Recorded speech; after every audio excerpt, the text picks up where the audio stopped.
প্রিয় অভিভাবক সবাইকে আন্তরিক অভিনন্দন এবং যেসব সোনামণি আমাদের ভিডিওটি দেখছে সবাইকে আন্তরিক অভিনন্দন। আমরা এখন যে বন্ধুটিকে দেখতে পাচ্ছি, তোমার নাম কি বাবু? সৌম্য বড়ুয়া। Soumya Barua, very good. তুমি কোন স্কুলে পড়ো? Milestone school and college. Okay, কোন ক্লাসে পড়ো? 6-এ পড়ো।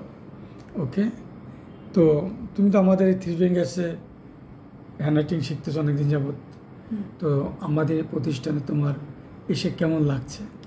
খুব ভালো লাগছে।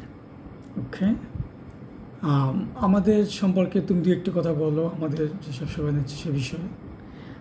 কথাগুলো হচ্ছে, এখন অনেক গরম পড়ছে। হুম, গরমের কারণে এসি রুমে যে আমি যে হ্যান্ডরাইটিং যে শিখতেছি এটা অনেক দরকারি। মানে গরমে যদি এসি রুমে না শিখি, গরমে তো আমরা শেষ হব। আর সেকেন্ড কথা হচ্ছে, মানে জায়গাটা পরিষ্কার আর গুছানো, আচ্ছা আচ্ছা, আবার জায়গাটা শান্তশিষ্ট। ওকে, এই কথাটা আমার ভালো লাগে।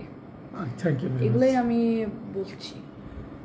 আর যেমন তুমি অনেক সময় আমাদের কাছে শিডিউল চাও, কখন আসবে না আসবে ওই সব বিষয় বলো, শিডিউলের বিষয়টা বলো। শিডিউলটা, হ্যাঁ, শিডিউল যে চাও না বিভিন্ন সময় ক্লাসে আসো, সেটা কি আমরা দিতে পারি ঠিক মতো? অবশ্যই দিতে পারেন। মানে যখনই আমরা চাই তখন আপনি দিয়ে দেন, মানে কোনো সেকেন্ডই ওয়েট করেন না, মানে 1 সেকেন্ডে দিয়ে দেন। ওকে, এইটা তোমার কাছে মনে একটা স্পেশাল কিছু, তাই? অবশ্যই। ওকে, থ্যাংক ইউ। শিডিউল ছাড়া তো আমরা কিছু লিখতে পারবো না, ওইটা আমাদের কাছে অনেক দরকারি। ওকে, তো সবাইকে আবারও অভিনন্দন আমাদের পক্ষ থেকে। Thank you very much.